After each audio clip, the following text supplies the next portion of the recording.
안녕하세요. 1분 책 읽기 매일 낭독 시간입니다. 매일 10분의 낭독으로 나를 견고하게 다지는 시간을 가집니다. 저와 함께 영감의 쾌감을 느껴보시기 바랍니다. 오늘은 2020년 3월 30일이고요. 벌써 3월 말이네요. 월요일입니다. 신나는 한 주의 시작 월요일이고요. 지금 시각은 5시 38분입니다. 오늘 시간이 좀 지체됐네요, 제가. 네, 오늘 가지고 나온 책은 순간 접속의 시대에 책을 읽는다는 것, 다시 책으로.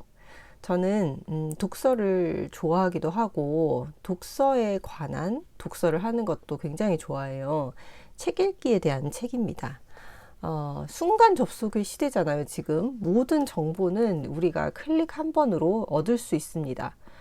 그 디지털 세상의 이 한계라는 게 정말 어디까지인가 궁금할 정도로, 그리고 지금 여러분이 보고 계시는 이 유튜브도 여러분보다 여러분을 더 잘 알고 있을 수도 있어요. 내가 어떤 정보를 원하는지 저는 정말 깜짝깜짝 놀랄 때가 있어요. 유튜브가 나한테 어머머머 내가 이거를 원하는 걸 유튜브가 어떻게 알고 있었지? 할 정도로. 네. 그래서 근데 책을 우리가 종이로 된 책을 꼭 읽어야 하나 할 정도로 지금 정보가 넘쳐나고 있습니다. 그러면 과연 이 다시 책으로 속에서 책 읽기란 어떤 것인가? 우리는 왜 종이로 된 책을 읽어야 하나? 근데 이제 저자는 꼭 종이책 읽기를 해야 한다라는 결론을 내리지 않아서 저는 그게 더 좋더라고요. 종이책과 우리가 또 디지털로 된 읽기를 병행함으로써 그것만의 어떤 장점을 취할 수 있는 것에 대한 결론을 내렸어요, 사실은. 하지만 제가 보기에는 종이책 읽기를 멈춰서는 안 된다라는 내용도 이 속에 지금 강조되어 있습니다. 자, 오늘 제가 낭독할 부분은 우리가 읽는 방식에 대한 것입니다. 읽기 능력의 변천에 관한 이야기는 아직 끝나지 않았습니다. 지밍 리우, 나오미 베런, 앤드루 파이퍼, 데이빗 울린, 그리고 안네 망겐 같은 서로 다른 국가와 학문 분야에서 활동하는 학자들이 지금 우리에게 익숙해진 스크린을 통한 읽기가 읽기 본성을 어떻게 바꾸고 있는지 연구하고 있지요. 정보과학과 읽기를 연구하는 리우는 디지털 읽기에 관한 한 훑어보기가 새로운 표준이라고 말합니다. 훑어보기, 디지털로 우리가 글을 읽을 때는 그 글을 세세하게 읽지 않는다고 합니다. 여러분 과연 그럴지 한번 생각 좀 해보시기 바랍니다. 내가 무슨 네이버 기사를 읽거나 할 때 그 글을 책 읽듯이 그렇게 읽어본 적이 있는지 한번 생각해 보세요. 여기에 이의를 제기할 사람은 별로 없을 것입니다. 리우와 안구운동 연구자들에 따르면 우리가 디지털로 읽을 때는 흔히 F자형 혹은 지그재그로 텍스트상의 단어 스팟을 재빨리 훑어 맥락부터 파악한 다음 맨 끝에 결론으로 돌진했다가 가끔은 자신이 이해한 내용을 뒷받침하는 세부 내용을 골라보기 위해 본문으로 되돌아가곤 합니다. 저도 그런 것 같아요. 그런 훑어보기 방식이 얼마나 효과적일까요? 그 답을 알려면 훑어보기에서 더 높은 수준의 독해 과정이 사용되고 유지되는지를 살펴봐야 합니다. 나오미 베런의 뛰어난 메타 분석 연구에 따르면 전반적인 독해력에 관해서는 의견들이 엇갈립니다. 기존 연구들 중에서는 독자가 세부적인 줄거리의 흐름과 주장의 논리적 구조를 얼마나 제대로 파악하는지에 대한 연구가 특히 주목할 만합니다. 대표적으로는 노르웨이 학자인 안네 망겐이 동료인 아드리안 반더빌, 장릭 벨라이, 제라르드 올리비에르, 파스칼 로비네트와 함께 인쇄물 읽기와 스크린 읽기의 인지적, 정동적 차이를 연구한 것이 있습니다. 그들은 학생에게 그 나이대라면 누구나 좋아할 만한 단편 소설, 성적 욕망으로 가득한 프랑스 연애소설을 읽고 질문에 답하게 했습니다.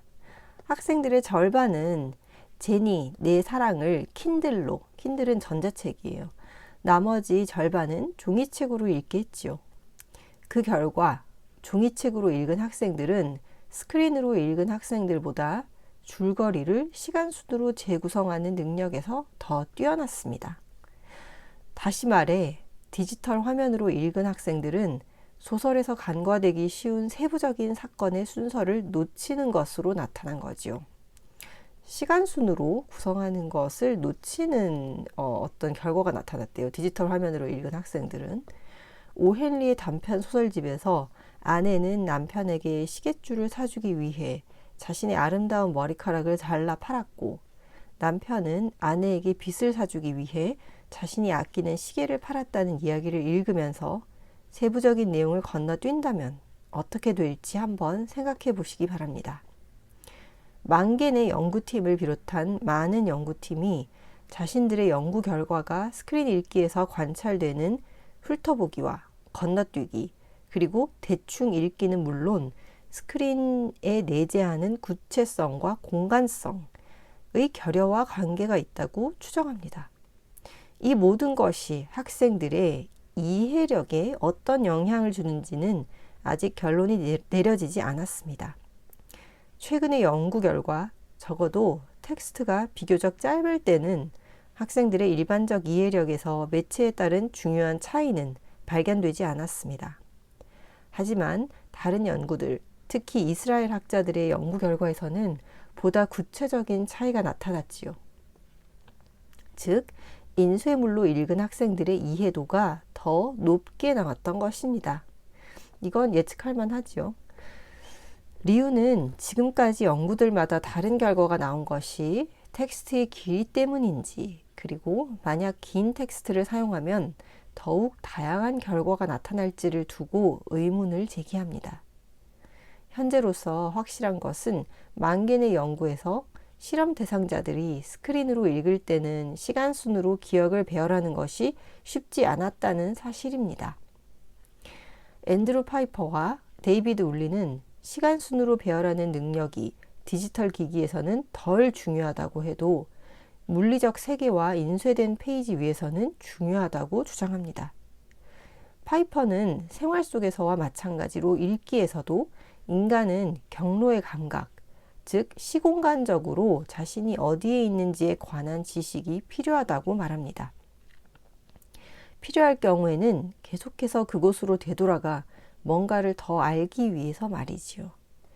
그는 이것을 회상의 기술이라 부릅니다. 심리학에는 설정이라는 아주 오래된 개념이 있습니다. 이 개념은 오늘날 대다수의 사람들이 매체와는 상관없이 읽기에서 연속성과 순차성, 그리고 뉘앙스를 잃어간다는 사실을 설명해 줍니다. 빠른 정보 처리 속도가 특징인 스크린으로 몇 시간에 걸쳐 읽을 경우에는 무의식 중에 설정마저 디지털 기반의 읽기 쪽으로 발달됩니다. 만약 그 시간의 대부분이 산만함으로 가득한 인터넷상의 읽기로 채워진다면 순차적인 사고의 중요성과 사용도도 줄어들겠지요. 이후 우리가 스크린을 끄고 책이나 신문을 집어든다 해도 그런 방식으로 읽기가 계속됩니다. 이것을 블리딩 오버 효과라고 부르겠습니다. 이 블리딩 오버 효과에도 걱정스러운 면이 있습니다. 게다가 그것은 더 오랫동안 지속될 가능성마저 있지요. 모두가 이 편지에서 강조한 신경 가소성 때문입니다. 즉, 우리가 디지털로 많이 읽을수록 우리의 뇌회로도 디지털 매체의 특징을 더 많이 반영하게 된다는 사실입니다. 지금 우리의 아이들이 이 디지털 매체에 훨씬 더 많이 노출되어 있죠. 그러면은 이 뇌 가소성 때문에, 신경 가소성 때문에 우리의 뇌는 디지털 읽기에 적합화된다는 겁니다. 니콜라스 칸은 저서 생각하지 않는 사람들에서 스탠리 큐브릭이 제기했던 우려를 상기시킵니다. 바로 디지털 문화에서 우리는 컴퓨터가 우리처럼 될까 걱정하기보다 우리가 컴퓨터처럼 될지를 더 걱정해야 한다는 것입니다. 읽기 연구는 그런 걱정을 뒷받침합니다. 우리의 읽기 회로는 다양한 과정의 합산물로서 주로 끊임없이 가해지는 환경적 요구에 의해 형성됩니다. 최근까지 저는 작업 기억에 관한 새로운 연구 결과들을 보며 밀러의 비유적인 숫자 7이 그저 부정확한 과시였을 거라고만 생각했습니다. 그러다 이 가정을 의심하기 시작했습니다. 나오미 베런은 로이드 보험회사의 의뢰로 작성된 2008년 보고서를 인용했습니다. 5분 기억에 영국이 치르는 비용은 16억 파운드라는 다소 극적인 제목이 붙은 보고서였죠. 여기서 성인의 평균적인 주의 지속 시간은 5분이 약간 넘는 것으로 나옵니다. 5분이라면 별로 인상적이지 않을 수도 있습니다. 하지만 더욱 주목할 만한 사실은 이 수치가 불과 10년 전의 절반밖에 되지 않는다는 것입니다. 우리가 주의 집중력을 5분밖에 하지 못한다는 게 좀 저는 충격적이네요. 근데 이제 이게 점점점 우리가 이제 이 디지털 읽기를 하면서 변했다는 거예요. 거의 절반 정도의 수준으로 떨어졌다는 겁니다. 10년 전에 비해서. 그 보고서는 작업 기억보다는 주의력을 주로 다루고 있었음에도 둘 사이의 연관성을 제대로 짚고 있었습니다. 앞서 언급했던 디지털 매체로 읽을 경우 서사 기억에 생기는 문제들과 주의 지속 시간 및 기억에 일어나는 변화의 연관성은 아리아드네의 실타래만큼이나 분명해 보입니다. 다른 사람들은 문자를 기억의 도구라고 반겼지만 소크라테스는 망각을 위한 처방이라고 주장했습니다. 소크라테스는 인간이 지식을 보존하기 위해 글에 의존하기 시작하면 고도로 발달한 기억력을 이전만큼 활용하지 못할 거라고 느꼈던 거죠. 마찬가지로 지금 우리가 문자 문화에서 디지털 문화로 옮겨가는 과정에서 다양한 방식의 기억이 새로운 처방과 더불어 어떻게 변해갈지를 검토해봐야 합니다. 우리 문화의 처방은 예전과 같은 방식의 기억은 불가능하게 만들지 모릅니다. 첫 번째 이유는 지금 우리는 작업 기억을 너무 많이 분산시킨 탓에 제대로 기능하지 못하기 때문입니다. 두 번째 이유는 우리가 디지털 세계에서는 과거와 같은 방식으로 기억할 필요가 없다고 여기기 때문이지요. 소크라테스의 걱정을 지금 상황에 맞게 바꿔보면 외장형 기억에 대한 우리의 의존도가 점점 커지는 동시에 다양한 정보원이 우리의 주의를 폭발적으로 분산시키면서 작업 기억의 질과 양은 물론 궁극적으로는 장기 기억으로 다져지는 과정마저 누적적으로 변할 수 있다는 것입니다. 실제로 많은 성인의 평균적인 기억 시간이 지난 10년간 50% 이상 줄었음을 보여주는 우울한 연구들이 있습니다. 우리는 경계심을 갖고 그런 연구를 반복해서 실시해야 합니다. 하지만 연결고리는 여기에서 끝나지 않습니다. 여기서 얘기하는 외장형 기억이라는 게 저는 이제 모든 사람들이 스마트폰을 가지고 다니잖아요. 저만 해도 이제 운전을 할 때 길을 외워서 하지는 않아요. 이제는 그게 정말 좋은 건지 나쁜 건지 나의 뇌가 밖에 있다고 생각해야 되는 건지 근데 그게 이제 기억력에 영향을 끼친다고 하니 기억력과 주의 집중력에까지 영향을 끼친다고 하니까 좀 생각해 봐야 할 문제인 것 같습니다. 네, 오늘은 여기까지 하겠습니다. 오늘도 저와 함께 해주셔서 정말 감사합니다.